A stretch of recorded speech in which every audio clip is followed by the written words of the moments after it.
In the Middle Ages, men ruled the world, except when they didn't. Many history lovers are aware of women like Margaret of Anjou and Eleanor of Aquitaine, but other lesser-known medieval female bosses were just as formidable. Let's travel back in time now and meet some of these women who held power instead. Some in their own right, others as regents, and others by having great influence over the men in their lives. Welcome to Medieval Madness.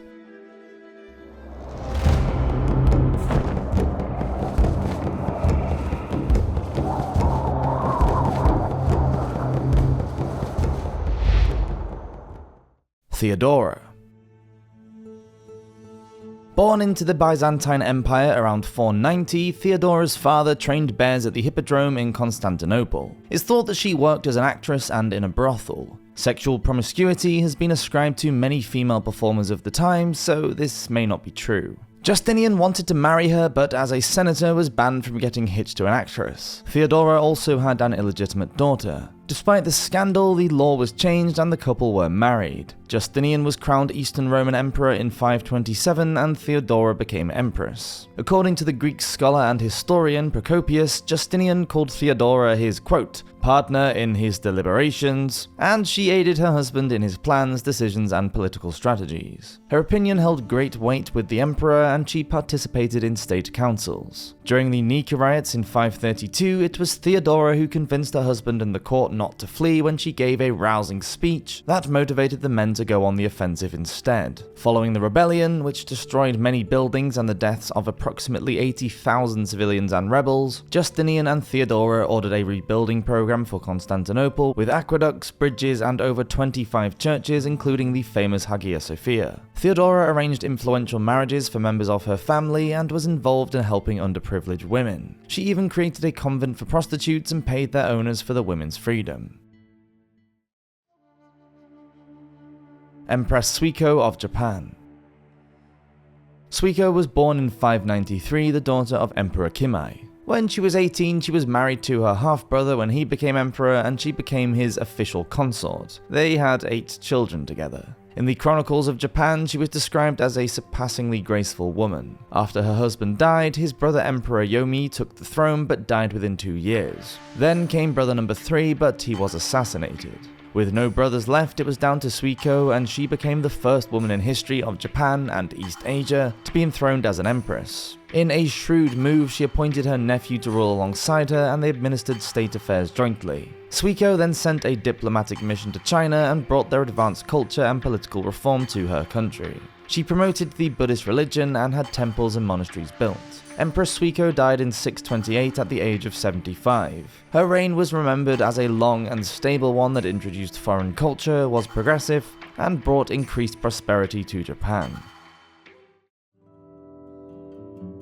Aethelflaed.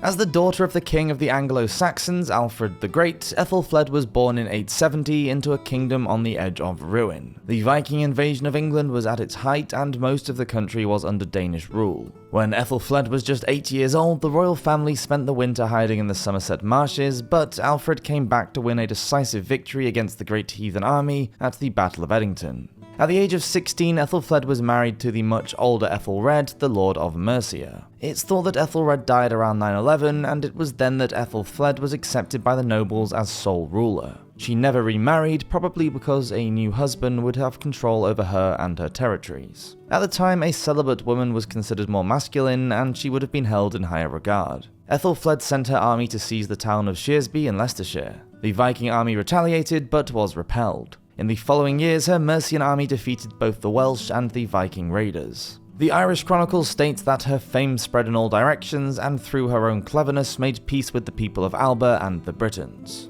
Aethelflaed was a competent war leader who headed the Mercian army on expeditions, built defences, and captured Derby and Leicester. She even managed to take York, the centre of Viking rule in the north.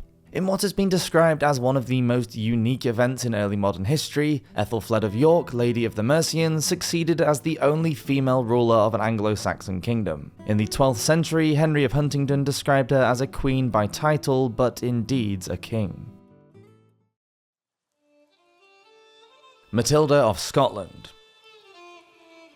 Matilda was born around 1080 in Dunfermline. Her parents were the Scottish King Malcolm III and St. Margaret of Scotland. From the age of 6, Matilda was raised in a convent by her Aunt Christina. She was educated there in piety and learned French and Latin to read the Bible and the works of St. Augustine. Matilda was also taught financial management and geometry. When King William II of England died in 1100, his son Henry I seized the throne and quickly decided that Matilda would be the perfect choice as a bride to ally England and Scotland. As a queen, Matilda was known as a patron of the arts, and the court of Westminster was filled with poets. She was made head of Henry's court whilst he was away on military campaigns in France and Normandy. She negotiated between Henry and Archbishop Anselm when conflict arose between church and state during the English investiture controversy. Because of her intervention, a compromise was reached. Matilda used her income to have many buildings constructed, including Waltham Abbey and the first arch bridge to be built in England at Stratford-le-Bow. She founded 2 leper houses and was described as a woman of exceptional holiness. Matilda was buried in Westminster Abbey in 1118. Her tomb reads, quote, "Here lies the renowned queen, excelling both young and old of her day. She was for everyone the benchmark of morals and the ornament of life." Empress Matilda. Also known as Empress Maud, she was born in 1102, the daughter of King Henry I of England and Matilda of Scotland. She was married to Henry V, the Holy Roman Emperor, when she was 12, crowned Empress in St. Peter's Basilica, and made Imperial Regent in Italy. Her brother died in 1120, making her the English king's sole heir, so when her husband died 5 years later, her father called her home. He insisted that his nobles swore an oath of loyalty to her as his successor.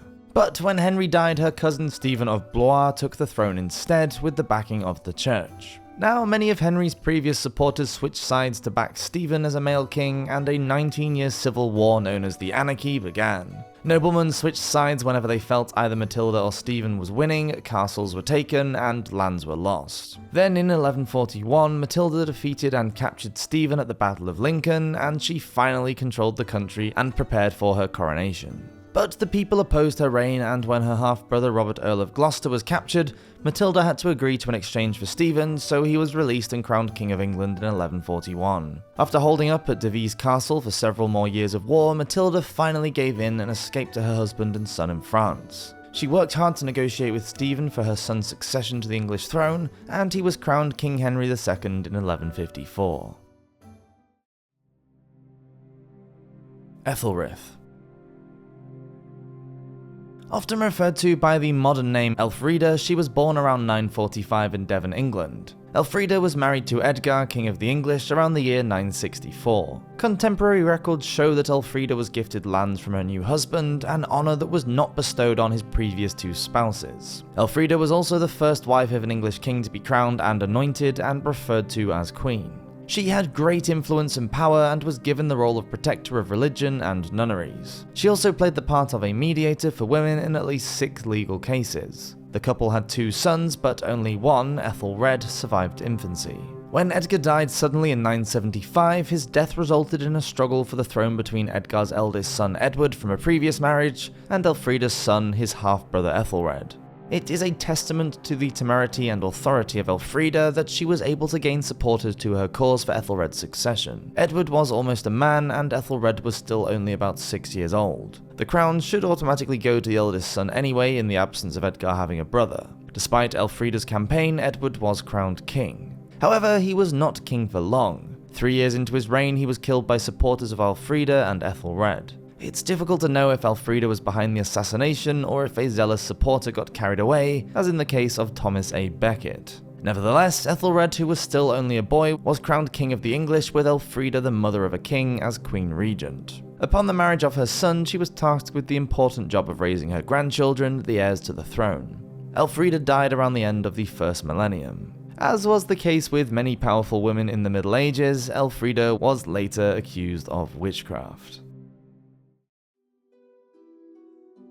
Olga of Kiev. Olga's year of birth is shrouded in mystery. It could have been as early as 890 or as late as 925. But she was of Viking heritage and born in Pskov, Russia. Olga was married to the Grand Prince Igor I of Kiev when she was about 15 years old, and the couple had a son. Igor ruled over the state of Kievan Rus, an area that now covers modern-day Russia, Belarus, and Ukraine. In 945, Igor was having a bit of trouble with the neighbouring tribe of Drevlians who had stopped paying tribute to Kievan Rus. So Igor set out for the Drevlian capital of Scariest. However, after collecting the payment, he was brutally murdered. The Byzantine chronicler Leo the Deacon said Igor was captured, tied to tree trunks, and torn in two. Olga then swore vengeance and systematically proceeded to wipe out the Drevlians. Olga was made regent at just 20 years old to rule on behalf of her 3-year-old son. Overconfident now, the Drevlians proposed that she marry their Prince Mal, the man responsible for her husband's horrific death. Olga sent a favourable message back saying that she would receive the men with honour, but when 20 ambassadors arrived from Deriva, Olga had the men dropped into a deep trench. As they were buried alive, she watched and asked whether they found the honour to their taste. Next, Olga messaged Mal asking for an escort back to him. Unaware of the fate of the previous party, the best men who governed the land of Deriva were sent to attend her, but were trapped in a bathhouse and burned alive. She quickly sent a message to say that she was on her way, but needed the Drevlians to, quote, "Prepare great quantities of mead in the city where you killed my husband, that I may weep over his grave and hold a funeral feast for him." After travelling to Scariest, she did indeed weep and hold a feast. But as the Drevlians became drunk, she ordered her retinue to massacre them. Around 5,000 Drevlians were slaughtered. Then she laid siege to the city for over a year before razing it to the ground. Queen Olga established towns, laws, and trading posts across the land. She converted to Christianity and built churches in Kiev despite heavy resistance from her people. She was later canonized by the Russian Orthodox Church. Thank you for watching this episode of Medieval Madness. Please subscribe if you're enjoying these videos, and I'll see you next week for another one. Have a great week. Cheers!